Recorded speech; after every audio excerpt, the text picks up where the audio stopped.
Amen. Medyo aalog-alog po tayo ngayon Amen. Kagabi po, marami pong nag-church Amen, Pastor? Amen, hallelujah. Yan po kagandahan, no?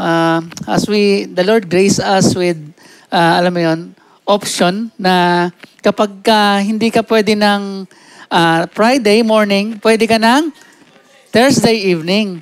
So, nagkakaroon tayo ng option and mas maganda po, no, na I do believe that the Lord will continue to bless the church. Amen? Bless His people. Amen? Excited po ba ang bawat isa? Okay, sige po. Merry Christmas. Okay? Advance Merry Christmas. Hallelujah. Sa umaga pong ito, no? I have to speak a little bit on English and Tagalog, okay? Sister, just, okay, translate. Okay, hallelujah. Amen. But before we start, let's pray. Amen. Hallelujah. I would like to request everyone, let's stand up. Amen. Dakilang Diyos na mapangyarihan sa lahat, maraming salamat po, Panginoon, sa umagang ito, O Diyos. Lord, sa mga bagay, Panginoon, na kung saan kami po, Panginoon, ay nagkulang, patawarin mo kami, O Diyos. Sa mga kasalanang nagawa namin, O Diyos, na nakalipas na mga oras, araw, Panginoon, cleanse us, Lord. Lord, sa umagang ito, Panginoon, hinihingi po namin, Panginoon, ang iyong karunungan, the wisdom that comes from you, Lord.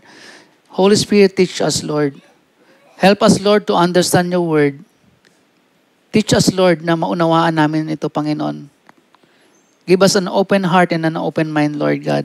Continue to change us, make us to be more and more like Christ. Lord, our needs, you know it, Panginoon. And Lord, we pray, kayo po mag-provide nito sa amin, Panginoon. Spiritually, physically, emotionally. Lord, sa umaga pong ito, Panginoon, cover this place with your holy and precious blood. Fill us with your Holy Spirit, Lord God. Give us understanding upon your word, Lord. Hindi po namin kaya to, Panginoon. Ngunit ikaw, O Diyos, ay dakila. Ikaw ang aming tagapagturo, Panginoon, sa umagang ito.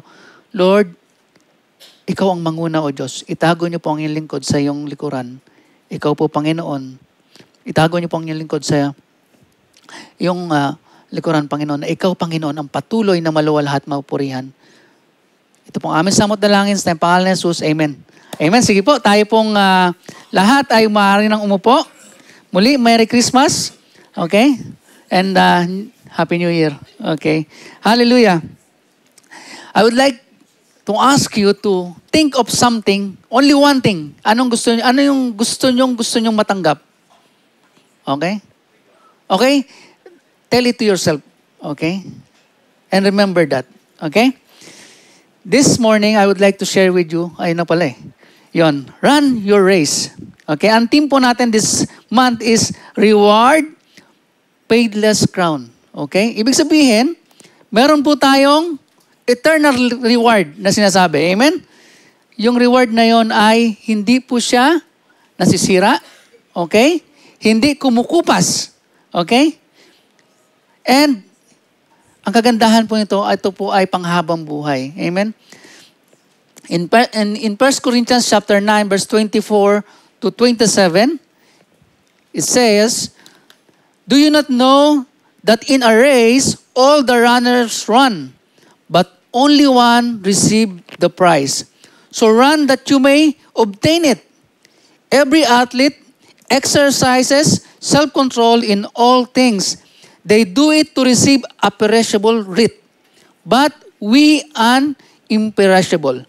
So I do not run aimlessly. I do not box as one beating the air, but I discipline my body to keep it under control, lest after preaching to others, I myself should be disqualified." Amen? Tagalog po, mas masarap to. Okay?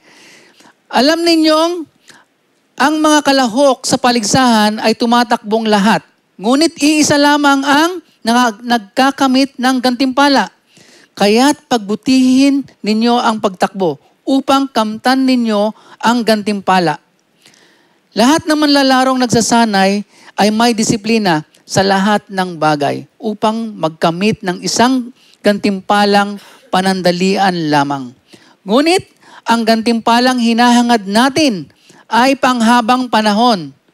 Hindi ako tumatakbo ng walang patutunguhan at hindi ako sumusuntok sa hangin. Subalit, pinaghihirapan ko ang aking katawan at sinusupil ito upang sa gayoy hindi ako maalis sa paligsahan pagkatapos kong mangaral sa iba.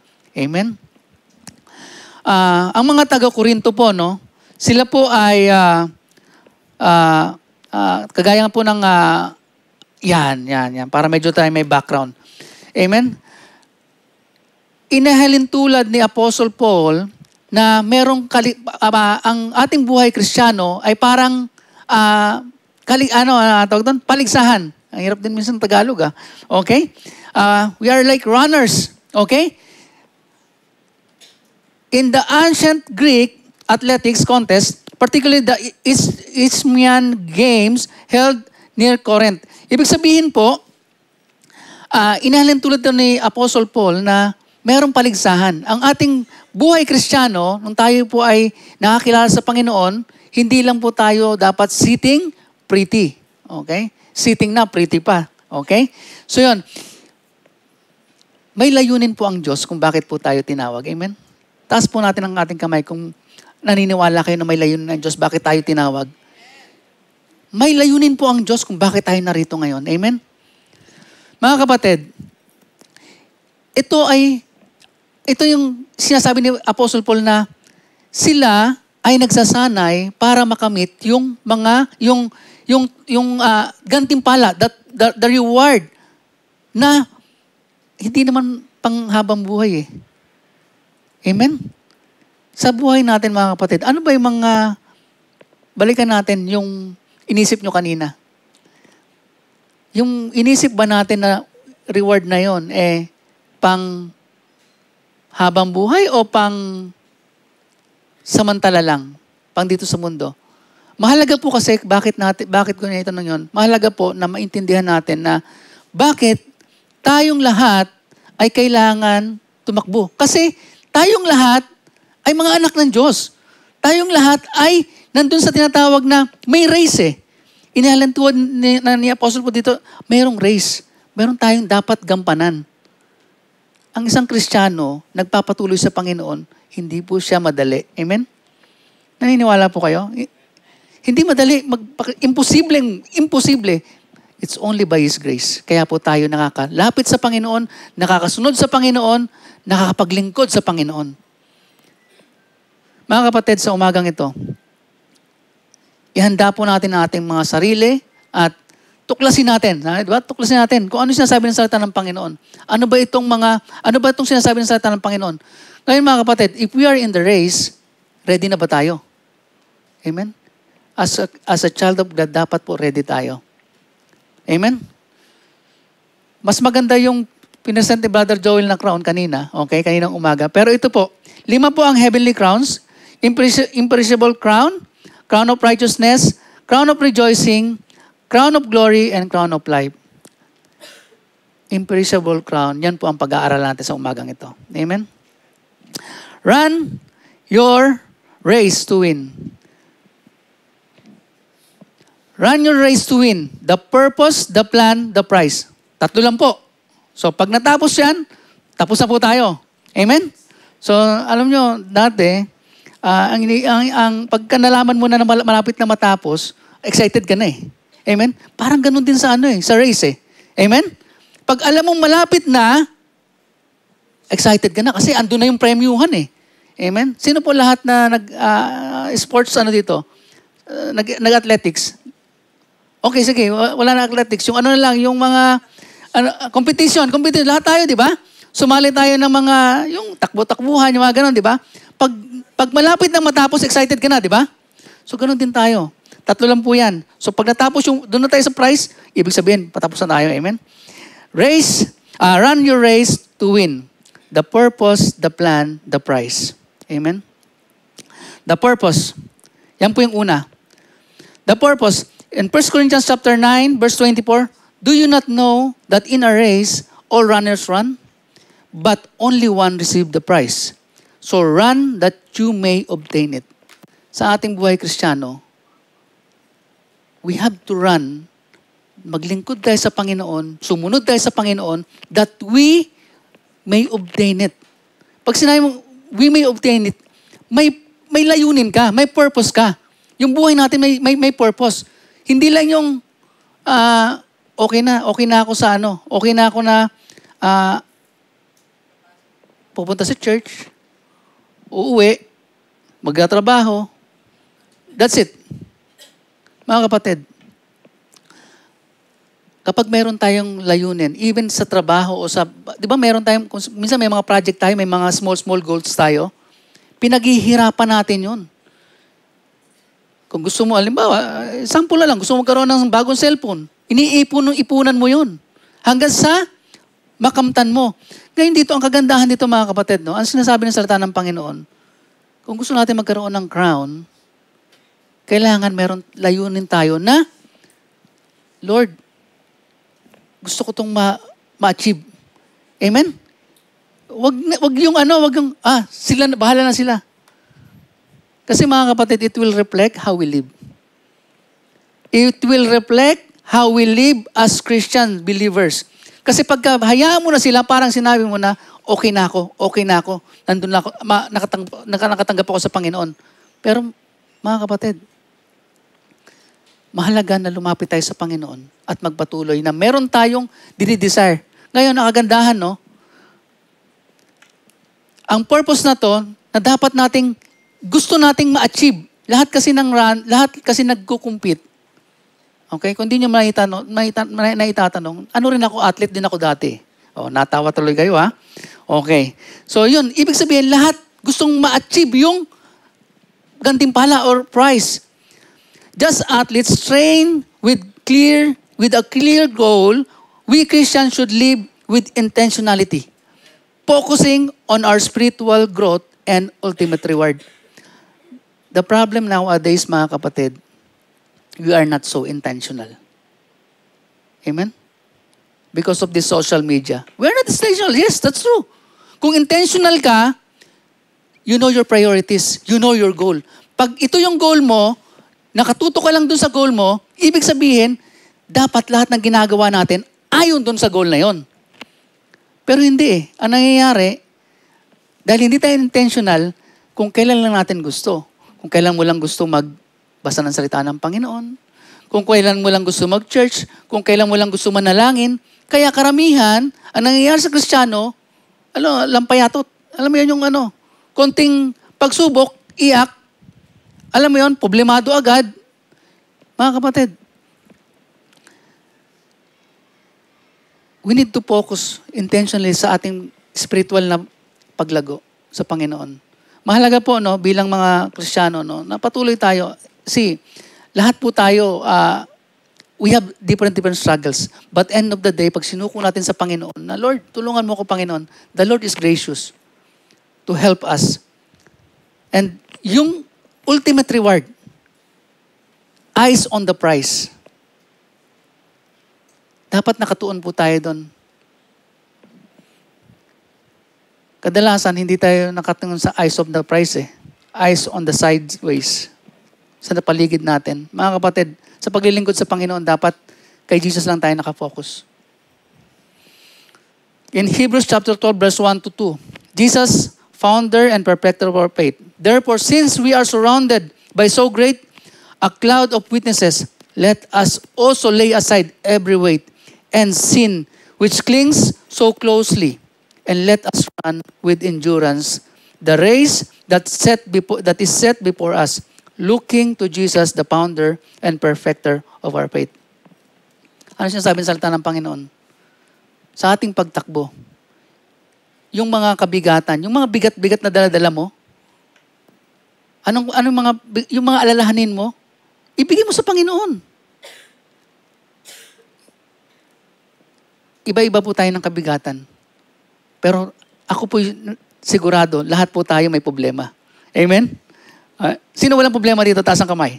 Lahat tayo, amen? Pero ang kagandahan doon, okay? kagandahan doon mga kapatid, meron tayong Jesus. Amen?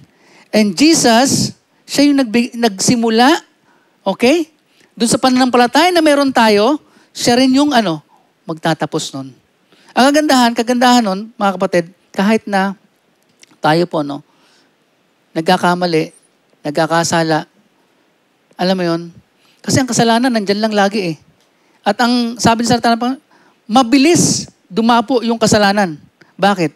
We have the old nature. Yung lumang tayo. Nandyan pa yun sa atin.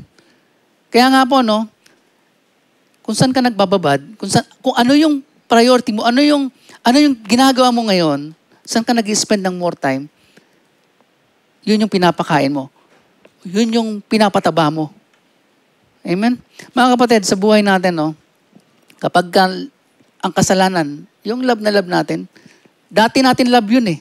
Ngayon, we hate it. We should hate it. Amen? Mga kapatid, ang kasalanan, dapat ang isang Kristiyano, hine-hate niya na yon. Yes, nagkakasala tayo, pero lumalapit tayo sa Panginoon. Bumabalik tayo, humingi tayo ng tawad sa Panginoon. Tawad na, Lord, patawarin mo ako, Panginoon. And the most important thing, isinosurrender natin yung buhay natin sa Panginoon.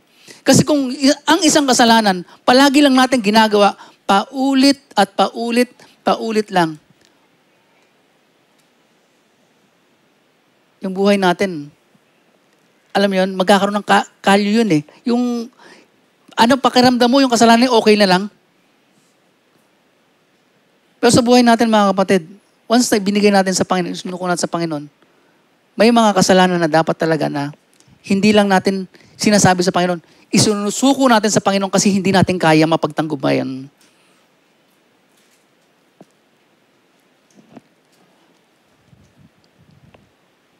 I press on toward the goal to win the prize of God's calling. Okay? God's heavenly calling in Christ. And 2 Timothy chapter 2 verse 5, likewise, a competitor does not receive a crown unless he competes according to the rules. Christian life is an active contest. Meron pong contest. Tayo bilang mananampalataya, hindi tayo tumitingin dun sa mga katugali natin kasi kapwa natin Kristiyano yon. Tumitingin tayo kay Kristo na yung ginagawa natin ay nagbibigay ba ng kaluguran sa Panginoon. Doon tayo dapat doon lang tayo nakatingin sa Panginoon. Wag natin, sa paglilingkod mga kapatid, wag mong tignan yung ginagawa ng kapatid mo para sa Panginoon. Tignan mo yung ginagawa mo para sa Panginoon. Kasi kadalasan, ang nangyayari, dahil nakatingin ka sa Kanya, nadapa siya, dapa ka rin. Nagkasala siya,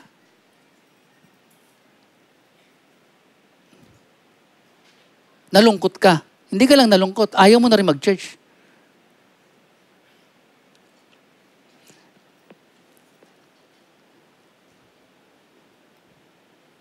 Mahalaga na seryosohin natin mga kapatid yung ating paglakad sa Panginoon. Kasi ang nagiging kadalasan nagiging habit na lang eh. Punta ko ng church. Alam mo yung nagiging way of life na lang natin. Punta ako sa church, uwi. Punta ako sa church, uwi. That's it. Pero yung gusto mong gamitin ka ng Panginoon para sa kalulitian niya, yung ibuka yung bibig mo para i-share yung good news ng Panginoon. Ano ba yung good news? Ano ba yung good news? Ano ba yung magandang balita? Ang magandang balita, mga kapatid, ay si Jesus Christ. Siya yung namatay dun sa krus ng Kalbaryo. Nagbahid ng ating mga kasalanan na di natin kayang bayaran. At siya yung biyaya niya na tayo magkaroon ng buhay na walang hanggan.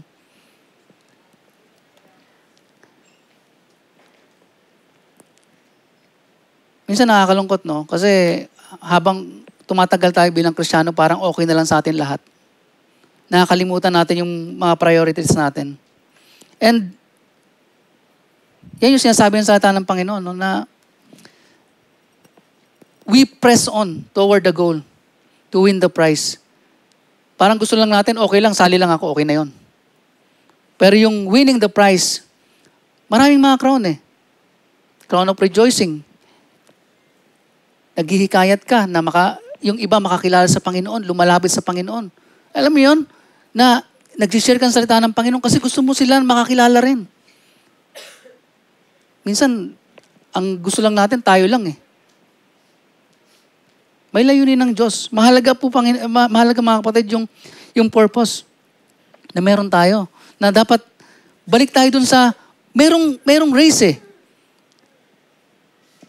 Merong race. May purpose ang buhay natin, kaya nandito pa tayo. Alam ko, bawat isa may kabigatan. May mga suliranin. Pero isa lang dapat nating alam na panghawakan ang pangako ng Panginoon ng kanyang mga salita. Kasi kadalasan, ang Kristiyano lumalapit dun sa ano eh. Alam mo yun, yung human instinct natin, may sakit ako, punta ako sa doktor.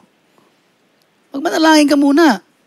Pagkatiwala mo sa Panginoon, ibig sabihin, lumapit ka sa Panginoon, bigyan ka ng wisdom kung saan ka magpa-check up, kung saan ka pupunta, may mga kapatid na mag-pray para sa'yo. Wala kang pera. Si brother, medyo paldo-paldo yan lapitan ko nga yun. Si pastor pala, si Pastor Abner. Pastor, baka meron ka dyan. Amen? Amen? Hindi, wala pong masama doon mga kapatid. Pero ang sinasabi ng salita ng Panginoon, unahin natin siya. Amen? Alam mo kung bakit mga kapatid? Hindi ka pa nagsasalita, alam niya na they discern it. Amen? They discern it. Yung resources ng Panginoon is more than our resources. Or more than the resources of this world. Yung pangangailangan mong financial, kayang-kayang i-provide ng Panginoon yan more than your need. Ang gusto lang ng Panginoon, unahin mo siya.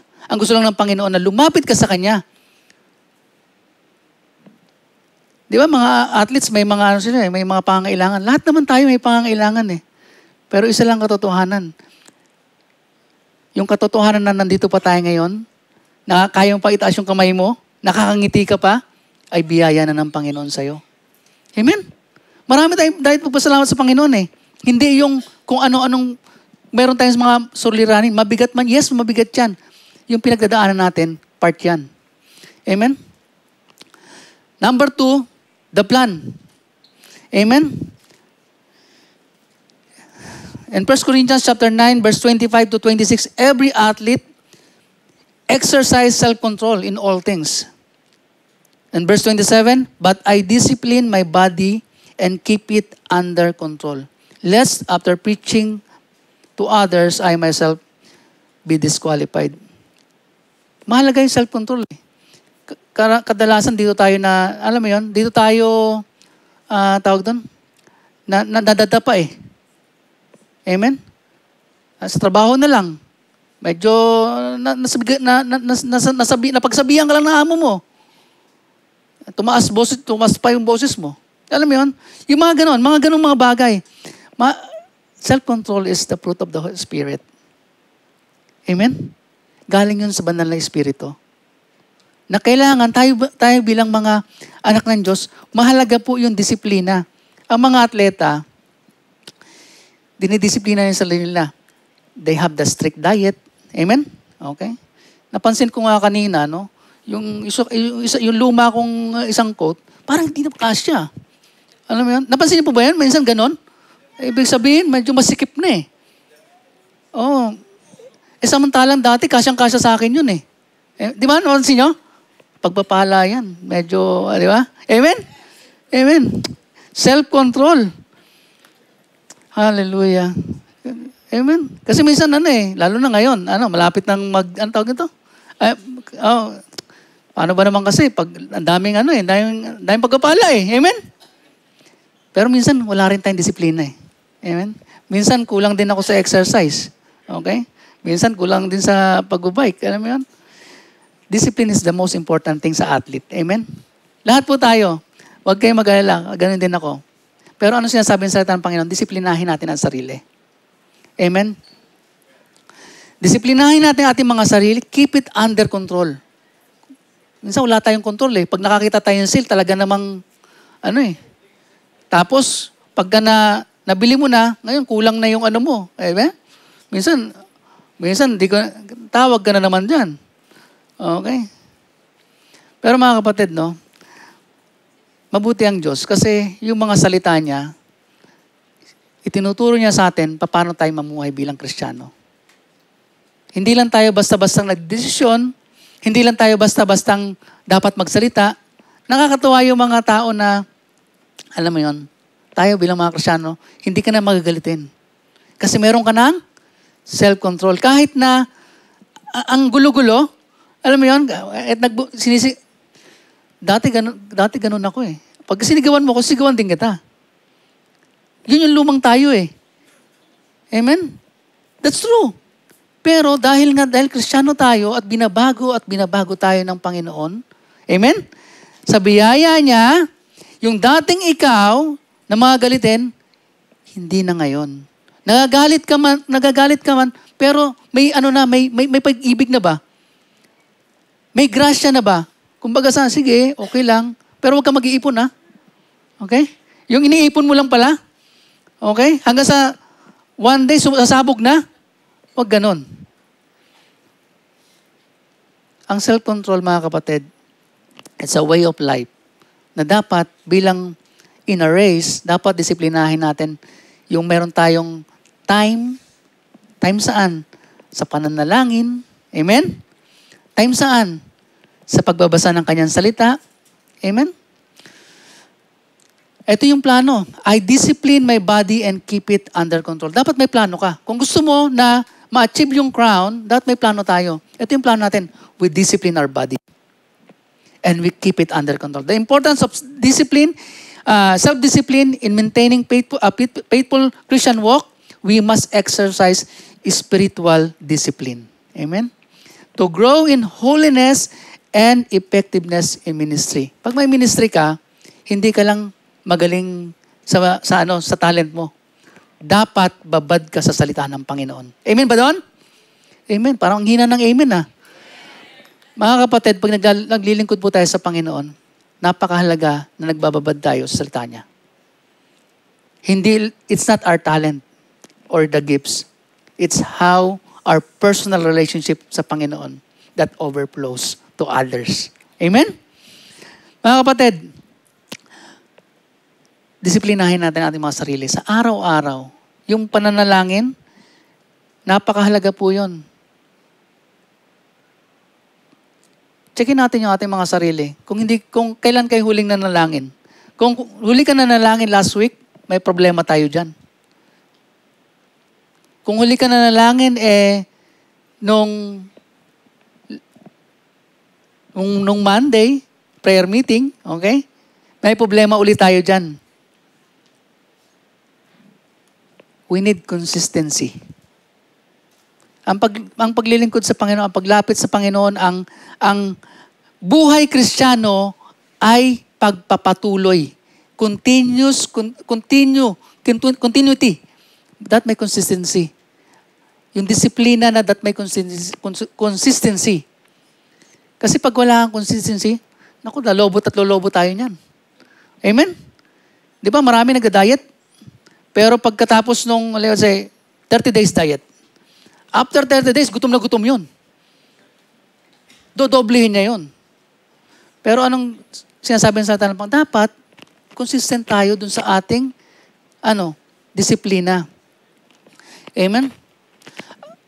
Athletes train to receive a perishable crown, but Christian train to receive an imperishable, one that endures forever. Mga kapatid, yung crown na ating pong minimithi, yung ating goal, yung ating prize, yun po ay hindi, naluluma, yun po ay sa heaven.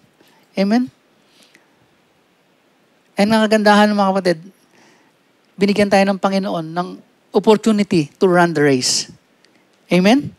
Not just to sit down, to run the race and to receive that crown one day. At mahalaga yun. Kapag wala kang plano, sabi di ba, if you don't have plan, you plan to fail. Kailangan may plano ka. Disiplinahin natin ang ating mga sarili.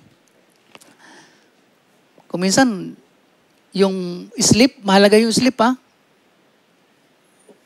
Yung pahinga. Kasi kadalasan dahil sa sobrang gusto mo na ma-achieve ang isang bagay, okay, let's say financially or yung gusto mo yung business mo, you spend much time on that. Pero yung pahinga, hindi mo ginagawa, parang ganito lang yan. Ini-invest mo rin, paano kung magpagaling. Okay? Bibigay mo kay Doc. Yes, totoo po yun. Maraming ganun. Pero ang kagandahan sa salita ng Panginoon, no, tinuturuan tayo na we need to have a self-discipline, lalo na spiritually.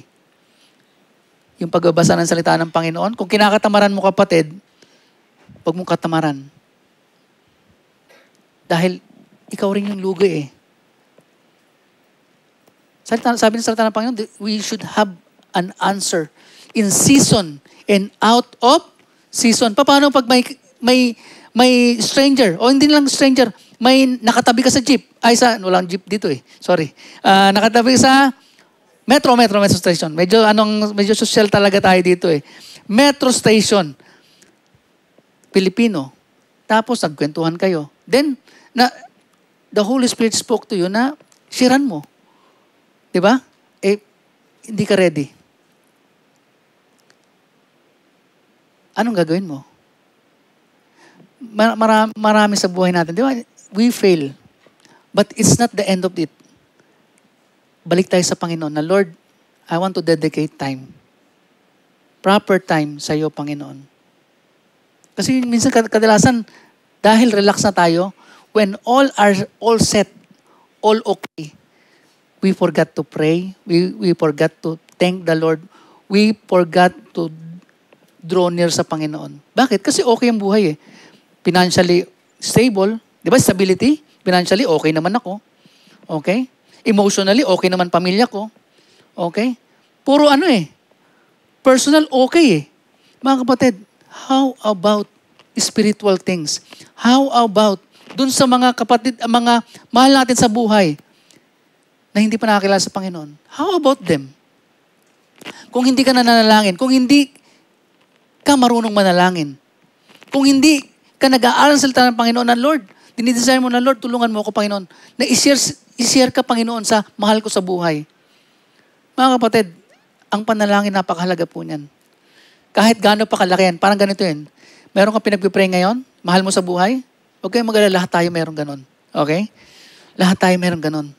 May mahal tayo sa buhay na hindi pa nakakilala sa Panginoon. Ipinanalangin natin siya na, Lord, kahabagan mo, Panginoon, ang mahal ko sa buhay na to, na makakilala sa iyo. Bakit? Kasi nais natin siya makasama sa langit. Amen? Ngayon, ganyan pa kalaki yan. Okay? Sa susunod, sasagutin na ng Panginoon yan. Parang meron kang maliit na chisel. Okay? Just imagine. Meron kang chisel yun, di ba? Yung tawag doon? Ano sa Tagalog doon? Yung sinsil. O yun, sinsil. Kung may malaking bato, parang sinsil yan ang panalangin. Okay? Paunti-unti yun. Hindi mo siya makikita. Akala mo, ang laki niyan. Pero habang lumalapit tayo sa Panginoon, God will answer our prayers. Amen? Mabuti ang Diyos, mga kapatid. Ano pa? Fellowship. Dapat, di ba, yung mga athletes, meron silang mga body-body. Okay? Mga body-body ba? Mga trainer or ka-body-body. Lapitan natin yung mga kapatid natin sa Panginoon. Nadadalhin tayo sa tama. Nadadalhin tayo sa paglago sa Panginoon. Hindi sa shopping. Okay? Hindi sa sa mga bagay na just enjoyment. Personal achievement, ganon. Lapitan natin yon. Dahil yung mga kapatid natin sa Panginoon, na sinasama tayo na, bro, pumunta tayo ng church. Bro, merong gawain sa church. Bro, may Bible study. Yun ay sa ating paglago. That's part of our discipline sa Panginoon. Amen? Kaya mahalaga may mga kaibigan ka na, alam mo yun, tinutulungan ka na mag-grow sa Panginoon. Okay, yung mga kaibigan yun, pasalamatan nyo sila sa Panginoon. Kasi ayaw nila na, alam mo yun, iba yun eh. Regalo sila ng Panginoon sa atin. Amen? Yes, totoo po yun. Dahil may mga kaibigan din na dadaling ka sa masama. Imbis na siya ang dalhin mo sa Panginoon, ikaw ngayon ang dinadala niya sa world. And sometimes, it's really hard to say no. Tama po? Paano pag yung boss mo sabi, meron tayong meeting, tawag doon, may meeting tayo. Pupunta tayo sa, sa ibang bansa. Okay, meron tayong seminar something. Tapos, after the seminar, let's go to the upstairs. Yung bar ba? Bar. Okay, bibigyan na. Sample lang to, ha? Okay, huwag nyo suseryosohin. Okay? Seryoso kayo, parang tingin nyo, si pastor kaya ganun siguro yun. Hindi na pa naman tayo pumunta sa ganun. Mga kapatid, sometimes it's really hard to say no. But if it is for the Lord, say no. Kung kasalanan yon, say no. Dati mo na yung gawain eh. Say no. It's really hard to say no. But by the grace of God and the Holy Spirit which is in us, we can say no. Amen? Yes. Amen. Dahil doon po tayo lalago, doon tayo mag-grow. Yun yung mga disiplina na dapat mini-maintain natin. Hindi lang siya yung pang 1 month training. No, it's not. Tandaan natin, our Christian walk, our Christian race is forever. Hanggat di pa dumarating ang Panginoon. Amen? Habang may buhay pa tayo, maglingkod tayo sa Panginoon, mga kapatid. Habang may buhay pa tayo, magpatuloy tayo sa pananampalataya na meron tayo. Amen? Huwag nating hayaan. Kasi kadalasan ang Kristiyano, ay si bro nga eh. Umalis sa church eh. Alam mo yun? Bakit di ba yung mga ganong tanong eh.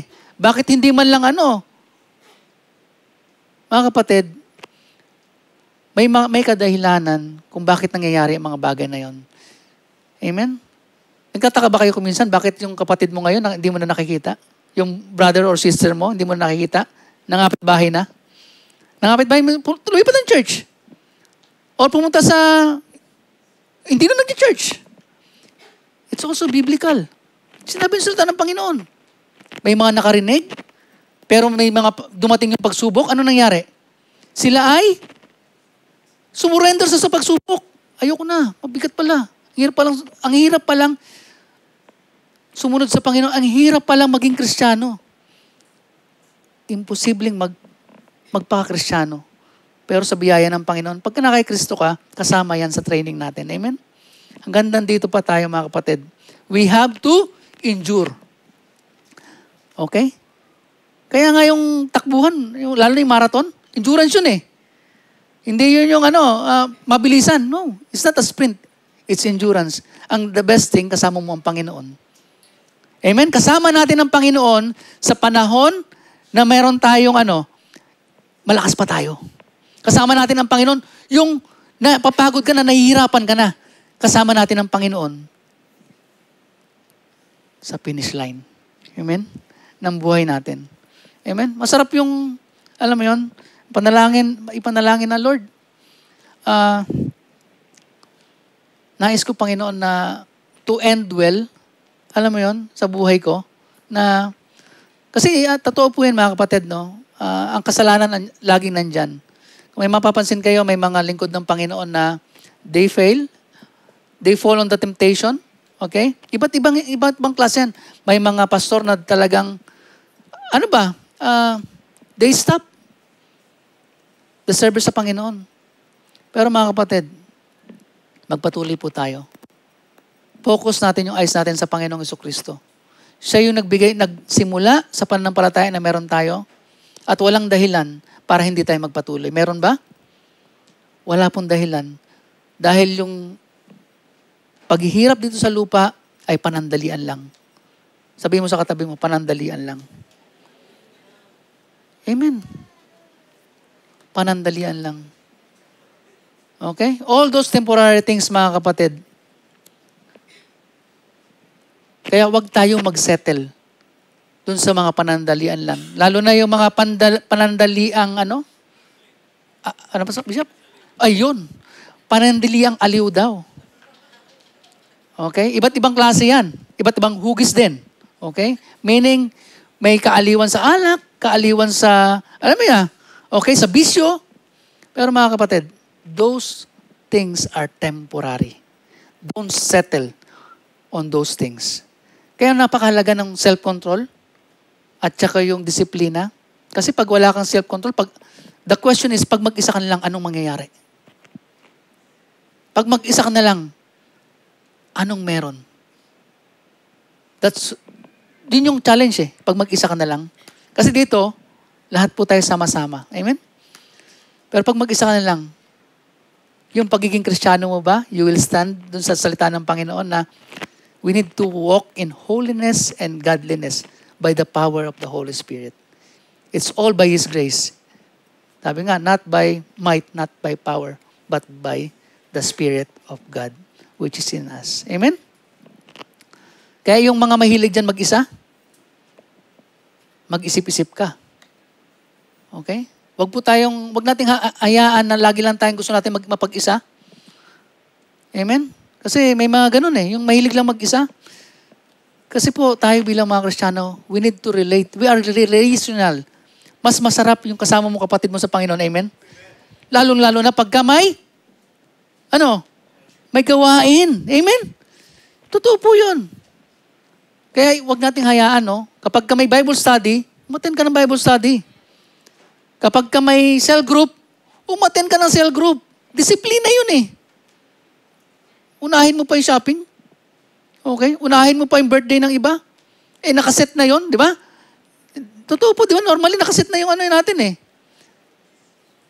Ang pwede mo lang excuse, may sakit ka. Hindi mo kaya. Amen? Pero kung nakaset na yun, mga kapatid, remember our priorities. Remember our priorities. Mahalaga sa bilang Kristiyano, yung self-control tsaka disiplina. Otherwise, same. Kumbaga sabi nga ng mga, same lang daw eh. Walang pagkakaiba. Kung anong ginagawa nung hindi Kristiyano, ay ginagawa din ng Kristiyano. Hindi po. Dapat may kaibahan. Ang ginagawa ng Kristiyano ay kapurihan para sa Panginoon. Hindi pangsamantala, pagkos nakatingin tayo sa ating King of Kings and Lord of Lords. Hallelujah. Number 3, the price. Ito na yung pinakakahintay natin eh. Amen?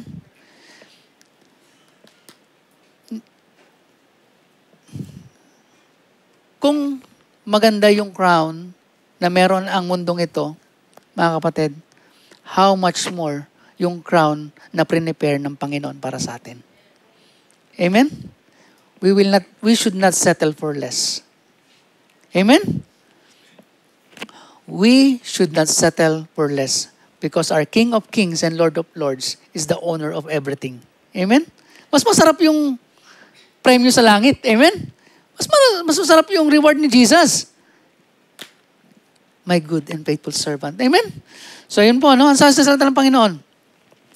1 Corinthians chapter 9, verse 25 to 26. Every athlete exercise self-control in all things.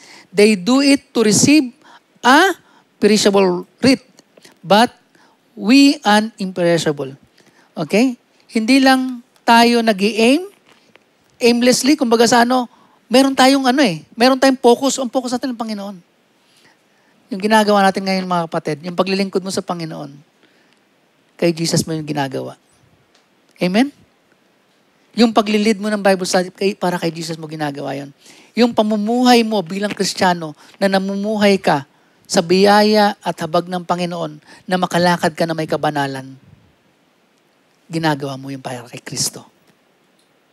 Not our might, but His power. Ang siyang ma-display sa buhay natin. Amen?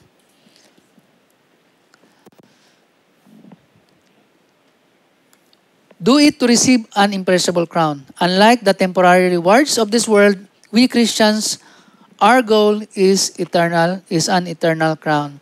This perspective standpoint should influence our priorities and decision. How we decide today will determine what we are going to receive in future. Amen? What our priorities today will also see the result in future. So mga kapatid, malaya tayo eh. May kalayaan tayo bilang Kristiyano na sumunod sa Panginoon at mag-disobey. But we choose to obey the Lord. Amen?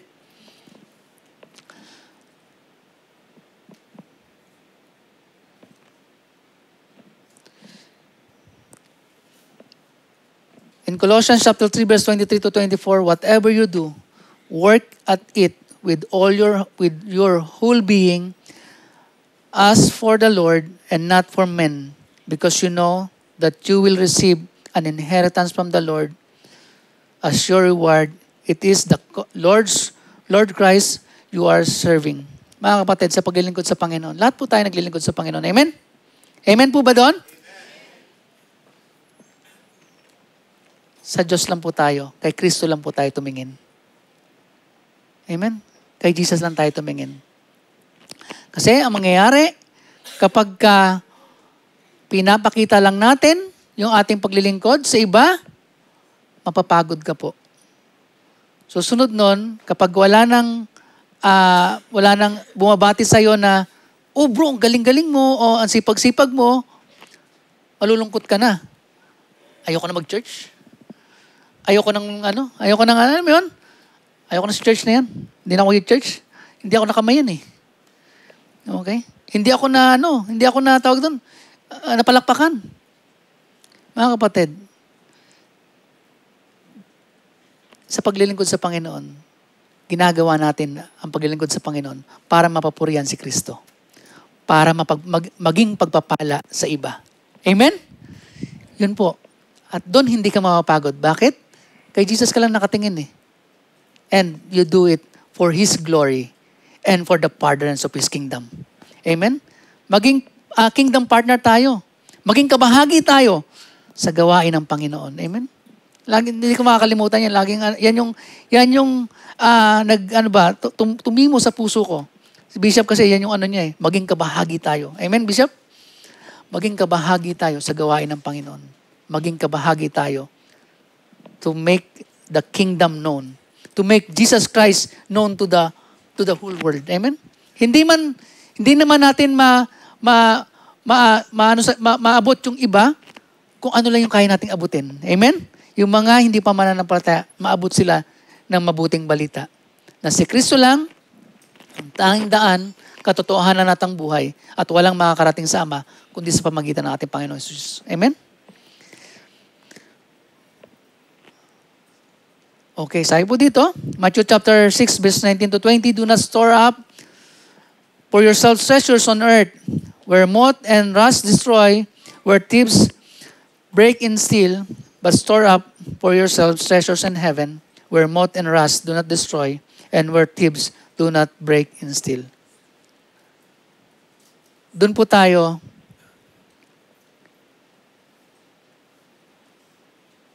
mag-focus sa mga bagay na makalangit. Amen? Kasi, yung mga bagay sa mundo, kung ano man meron ka ngayon, pwede na, in one instant, pwedeng mawala. Amen? Pero yung relasyon natin sa Panginoon, the crown that awaits, amen? Habang tayo nagraran ng race, amen?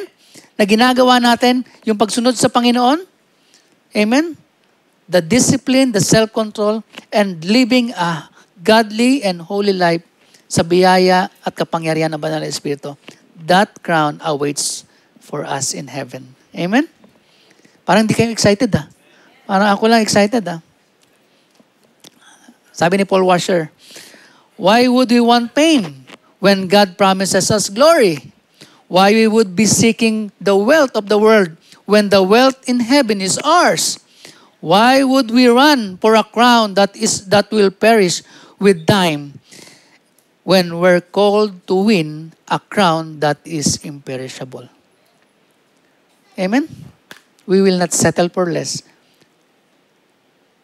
Jesus is waiting for us. Amen? And He will come back. Sabi niya, di ba? He will come back. Mas masarap na pag dumating ang Panginoon, mga kapatid, sama-sama tayo. We race on our own. Yung race natin, ginawa natin. Yung part natin, ginawa natin para sa Panginoon. Amen? At that crown ay ma-receive natin sa heaven. Amen? Palakpakan natin ang Lord. Parang, di ba totoo po yun, no? Na ang mga bagay sa mundo, lilipas. Ang gantimpala at regalo ng Panginoon panghabang buhay. Amen? Hallelujah. Imperishable crown, the promise of an imperishable crown should be motivate us to strive for holiness in this life. A recognition of believers' unwavering commitment to godliness. It reminds us that every battle fought against sin and every sacrifice made for the kingdom and every moment spent in faithful service will be rewarded in eternity. Amen? Amen. Living in discipline in our spiritual walk is an act of worship and love for God that we striving to live in a way that honors God. Ang pagiging disiplinado po natin bilang mga Kristiyano is an act of worship at love sa Panginoon. Amen? Hallelujah. In 1 Corinthians chapter 10, verse 31, may I ask everyone to please stand up? Basahin po natin. Sabay-sabay po. 1 Corinthians chapter 10, verse 31. So whether you eat or drink or whatever you do, do all to the glory of God. Amen. Dakilang Diyos na mapangyarihan sa lahat. Maraming salamat po, Panginoon. Lord, salamat po sa iyong mga salita, Panginoon, na lahat ng bagay na to, Panginoon. Lord, meron kang promise, Lord God, na crown, Panginoon, para sa amin, O Diyos. Lord, we need to run the race, Lord God. And Lord, we want to win it, Lord God. That's what you called us, Lord, to win the crown, Lord God, the imperishable crown, Panginoon. Lord, help us to continue to have a self-discipline, Panginoon. Self-control, Panginoon. The fruit of the Spirit, Panginoon, ay patuloy naming maranasan, Panginoon, at maisabuhay namin, Panginoon, ito. Lord, we cannot do it on our own, but by your power, by your grace and mercy, Panginoon, to live a life which is holy and pleasing to you, Panginoon. It is only you. It's only by your grace, Panginoon. Lord, sa umagang ito, maraming salamat, Panginoon. Because all these things, Lord, it's all for your glory alone. And Lord, salamat, Panginoon, for reminding us to fix our eyes to you alone, Lord Jesus. And whatever we do, Panginoon, sa araw na to, at sa darating pang mga araw ng aming buhay, Panginoon, we will do it for your glory and for the furtherance of your kingdom alone.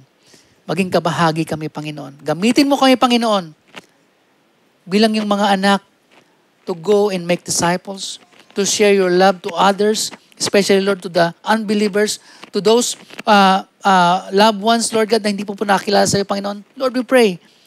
Lord, kahabagan mo sila, Panginoon, na makakilala rin po sila sa iyo, Panginoon. At Lord, we pray, Lord God, that we continually desire to serve you faithfully, Panginoon, and continue to protect us, Lord, from the attacks of the enemy, and strengthen us, Lord God, strengthen our faith, Lord God, that we desire, Lord God, as well, to be more and more like you, Lord Jesus Christ, on our daily walk. Ito pong amin samot dalangin, Ama, sa tayong pangalan ni Jesus. Amen. God bless everyone.